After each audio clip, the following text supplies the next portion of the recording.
And now we bring to you one of our final experts, Christopher Smith from OneTrust. Christopher, thanks for joining us. Hi, everyone, and thanks for joining us today. Your vendors often handle your most sensitive data. This presents significant challenges as security, procurement, IT, and privacy teams struggle to vet and manage vendor risks in real time. So, how can organizations proactively monitor vendors to protect against emerging threats?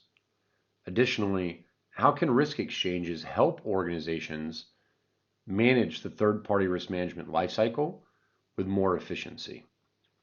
My name is Christopher Smith from here at OneTrust, and today in this session, we'll answer these questions and break down how risk exchanges offer a mature approach to vendor risk monitoring. Understand third-party risk management trends and challenges. Gain actionable insights on how to monitor third-party risks and performance. Learn the benefits of a third-party risk exchange. And see how you can protect against third-party threats, such as data breaches. So what's driving the need for vendor risk management? Well, we've got three main drivers that we'd like to focus on today. Starting with new technology. There's been an ongoing shift to the cloud and SaaS-based solutions, resulting in more data than ever. Important to note, data, often viewed as the oil of the digital era, became the most valuable commodity in the world as of 2017. Naturally then, the relationships with those vendors who have access to or control of your company's data are of paramount importance. So with more data and increased numbers of cloud service providers that you do business with, really you increase your chances of breaches. There are several popular stories in the news that everyone should be aware of, where breaches originated from a very unlikely endpoint. So with the breaches come big consequences. Reputational damage, trust issues, and impact to your business that reaches far beyond the regulatory penalties that are imposed. We've seen far too many times companies in the news that lose a customer base because they're no longer viewed as trustworthy as a result of some poor practices around data management, privacy, or third-party risk management. And so, these are some of the bigger driving forces in vendor risk management, but also do want to focus on regulations as well, which help to elevate and increase the emphasis on third-party risk. So it's not just consumer trust, but also those regulatory penalties. And here, what we have is a snapshot of popular regulations across the globe. But please remember, there are hundreds of regulations that span the globe. And the unique thing about vendor risk management is that it's in all of these regulations in some form or fashion. It's buried in privacy, security, or even financial regulations. So it's important to be able to figure out what the relevant information or data that's involved with your third-party relationship is. This is proven to be very difficult for organizations that have legacy processes and legacy systems. So this is critical for your organization and certainly worth focusing on going forward. So moving from those drivers now into what make up the exchange and how continuous monitoring should be incorporated. So presently, three methods to manage vendor risk. We have our assessments, our exchanges, and assessments as a service. So with the assessments, sending out questionnaires, reviewing answers, manually flagging risk, things like that.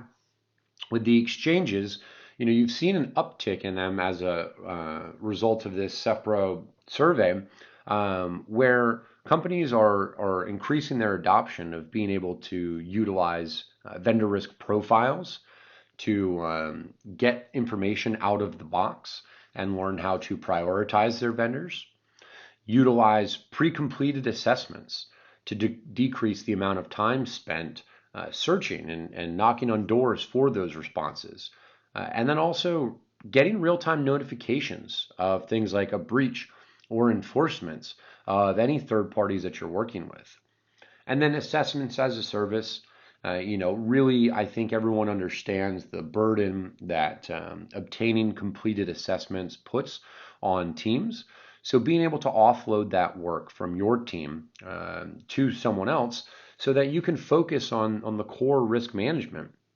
And so from there, what we want to then look at is the types of information or the sources that you should consider when looking at an exchange platform to help your organization going forward.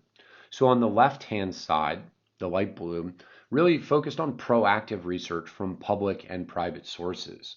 Do you have scanning technologies, data feeds from authoritative sources, private sources? Do you have any information or subscriptions that you may be subscribed to? And then breach enforcement notifications, very important when you consider what is happening in the global ecosystem and how rapidly changing things can be when it comes to data and the organizations that handle it. On the right-hand side, what you're going to see are actual vendor contributions. So do vendors provide pre-completed assessments? Are they able to make direct updates to a profile or a page? And then also, can they furnish independent audit reports, providing that evidence or justification? So saving time on your vendor due diligence, where do you find this information? So in our opinion, it's critical that this information is being centralized. You have that repository where you can see all relevant certifications on the vendor and keep that information up to date. So having a go-to, single source of truth, it's really not that easy in practice to populate or maintain on an ongoing basis. But by utilizing an exchange, you can actually cut down on the time that you spend compiling and aggregating that information. So the benefits that your team or your organization are going to realize is a reduction in time spent trying to gather the information and an overall increased efficiency for your program being able to populate and analyze that information. So when you go through and think about all of the different sources that are available for you to get that information, really, it's just important to understand how much time is spent manually trying to obtain financial or infosec data or evidence from these organizations, and utilizing an exchange is a great way to cut down on that time. Also, when you think about the amount of information and having all of that information at your fingertips, another great aspect is the services that you can use. So I mentioned it briefly earlier, but you can use those subscriptions in isolation, or you can pull that information into an exchange. Security rating services have grown substantially in the past 5 to 10 years. But is your company utilizing that in a silo, or is it in tandem with other vendor risk management efforts? The feedback, though, that we've gotten from our customers globally is that when you take those rating services and you take that bit of information, that's just one piece that you need to build out a full vendor an So similarly, having other business data feeds really help round out that vendor profile. Maybe you've got an integration or information with DUNS numbers so that you've got relevant financial information up to date. Just one example there. So really, though, just to highlight, lots of organizations, subscribe to various services for obtaining information on their data or on their vendors. but they don't necessarily have it connected. So when you put those private sources to work more intelligently for you and your team, that helps drastically cut down on the time spent on the vendor risk management lifecycle. Lastly, from a breach and enforcement standpoint, tons of different breaches, sanctions, compliance violations, regulatory enforcement actions, they all happen all the time. It seems like every time we turn on the news, there's a new organization who's had a new issue related to data privacy, either internally or with a third party. So the point here really is rarely does a company care about one singular thing on this page across jurisdictions, frameworks, industry affiliations. What we see typically is that our customers like to think more in terms of their overall policies. So it's important to consider a solution for vendor risk management that's highly flexible across these jurisdictions and frameworks globally. And we more broadly align vendor risk management programs with those policies that you have in place. So in any regard, it is going to be very challenging regardless of the size of your vendor inventory. But it's worth noting it certainly grows in difficulty and complexity based on the number of vendors that you have to monitor. So how can you really monitor regulatory bodies and sanctions for thousands of vendors across multiple jurisdictions? Well, by using an exchange. And it's just another great benefit of how using an exchange can provide that easy aggregation for you. So there's also flexibility from the chasing side of the house as well. So one of the things that we wanted to highlight today is how chasing services can help complement an exchange or be part of an exchange. So we discussed pre-completed assessments, and the way you're going to be able to access those in an exchange like OneTrust Vendorpedia is by simply selecting a vendor to assess, choosing the standard or framework that you'd like, and after that, OneTrust would then be taking over that process and ultimately returning to you a completed assessment. It's important to note this can be a standard or framework commonly used, or this could even be a custom assessment. And this is being done so that your team can focus on the actual risk management portion and not chasing to obtain a completed questionnaire. Direct vendor updates. Vendors updating and maintaining their own profiles. So these are industry-wide problems that exchanges are helping to solve. Many organizations building out that trust profile is critical, and it's great to utilize a service to help maintain that information. If you're not using Exchange, you need to then go on to vendors' websites and see if they have a trust profile on their own.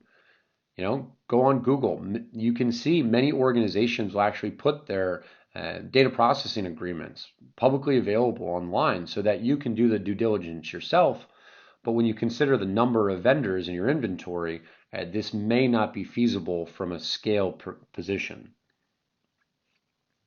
And then when reviewing vendors, their credentials and relevant reports, it's important to remember that certifications expire. So how is your organization going to obtain the relevant information needed to complete the vendor profile? It's very time consuming to try and accomplish this manually, especially given the product or service level granularity that comes into play with vendors. By utilizing an exchange, though, you're able to get updates on not only the vendors in question, but also notifications for relevant audit reports or evidence needed by your business. So here's how this information can and should be updated daily for your vendor inventory. Really, one of the great benefits of an exchange and what we're seeing organizations flock to is the ability for you to track changes and monitor those over time. So what were your old values? What are your new values? So having this information updated on a daily basis allows you the confidence that you need to present to the rest of the organization that you are confident in the relationship with your third parties and that the mutual trust is there for engaging in business further. So, lastly, did want to talk to you about OneTrust Vendorpedia, helping to streamline the process of managing your third-party risks. So implementing the third-party risk exchange, storing previously completed common assessments for shared use, also able to send out the request for custom assessments, providing assessments as a service so that your team can focus on risk remediation rather than chasing those assessment answers. Aggregating all of your data and certifications that are publicly available. Vendors also having the ability to update their profiles, make relevant adjustments on the information stored against them. Aggregating all data and certifications that you have available. And then lastly, monitoring breaches that occur with vendors, as well as regulatory updates. So are you able to tie into those data feeds that would ultimately give you access to the information that will round out your assessment of third parties? So in closing, did want to offer up a promotion that we're running right now. Because we know that vendor risk assessments are very time consuming and tedious, wanted to extend this free offer that we're running. Currently, we're offering 10 free and completed vendor risk assessments through our cyber risk exchange, our community of shared vendor risks. And here's how it works. So step one, you will access the exchange where we have profiles on over 60,000 different vendors. Then you're going to choose up to 10 vendors and select your preferred assessment standard. Once you have launched that request, you can then track the progress while our team retrieves the completed assessment on behalf of your organization. And then lastly, once we return those back to you, you're going to be able to see all the assessment answers and get a detailed risk analysis report of the vendor in question. So head on over to vendorpedia.com/free assessments to take a look and take advantage of this great promotion that we're running. Wanted to thank you for your time today. Head on over to the OneTrust Vendorpedia booth to ask any questions or learn more from our team, as well as to claim the 10 free assessments that I was speaking about earlier. Thank you so much. Have a great day.